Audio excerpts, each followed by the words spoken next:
Imagine a man so spiritually powerful that even 800 years after his death, millions still call his name in their darkest moments, not as history, but as hope. Ladies and gentlemen, there are names in history that time cannot erase. Names that don't just survive centuries, they grow stronger with every passing generation. One such name is Sheikh Abdul Qadir Jilani, and the title the world gave him, Hus-e-Azam, is not a decoration, it is a declaration. But what does it actually mean? The word Hus in Arabic comes from the root ghawth, meaning one who responds to a cry for help, one who rescues, one who arrives when no one else can. And Azam means the greatest. So Hus-e-Azam literally translates to the greatest helper, the supreme rescuer. Now, titles are easy to give. What made the world, scholars, kings, and common people alike, agree on this one man? Born in 1078 CE in the city of Jilan, Persia, Abdul Qadir Jilani was not born into political power. He was born into purpose. From a young age, his commitment to truth was extraordinary. It is said that even as a child, he refused to lie, not out of fear, but out of conviction. He traveled to Baghdad, the intellectual capital of the Islamic world, and studied under the greatest scholars of his time.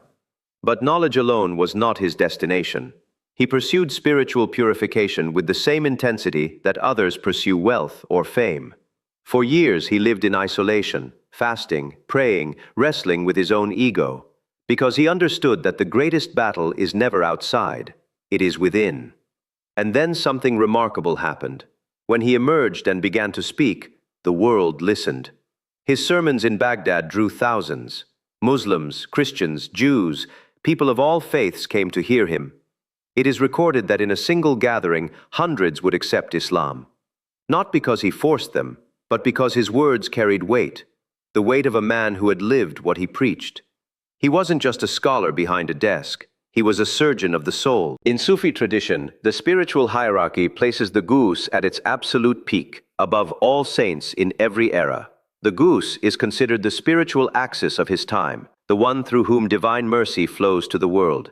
And the scholars of Tasawwuf, across centuries and across continents, unanimously agreed. No one before or after has held this station with the completeness that Abdul Qadir Jilani did. That is why the word Azam, the greatest, was added, not by one person, not by one school of thought, but by the consensus of the Ummah. His impact was not limited to his lifetime. He founded the Qadiri order, one of the oldest and most widespread Sufi brotherhoods in the world, which today stretches from West Africa to Southeast Asia, from Turkey to Pakistan. Hundreds of millions of Muslims trace their spiritual lineage directly back to him. He wrote works like Al-Fathu Rabbani and Futuh al-Ghaib, books that are still read, still wept over, still transforming lives today. But perhaps the most powerful reason he carries this title is something beyond biography. It is the living testimony of millions across 14 centuries who, in their moments of deepest pain, loss, fear, hopelessness, have called out, Ya Hus-e-Azam,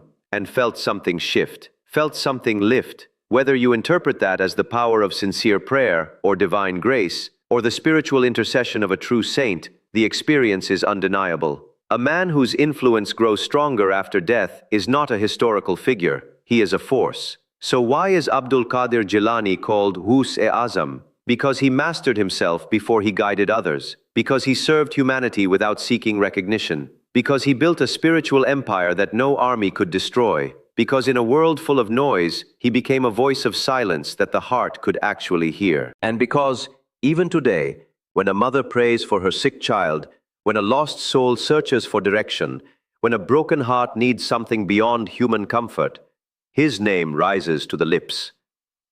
That is not a title. That is a legacy. The greatest among you is the one who serves. And perhaps that is the simplest answer of all. He is called Hus-e-Azam because, in the truest sense, he never stopped serving. Thank you.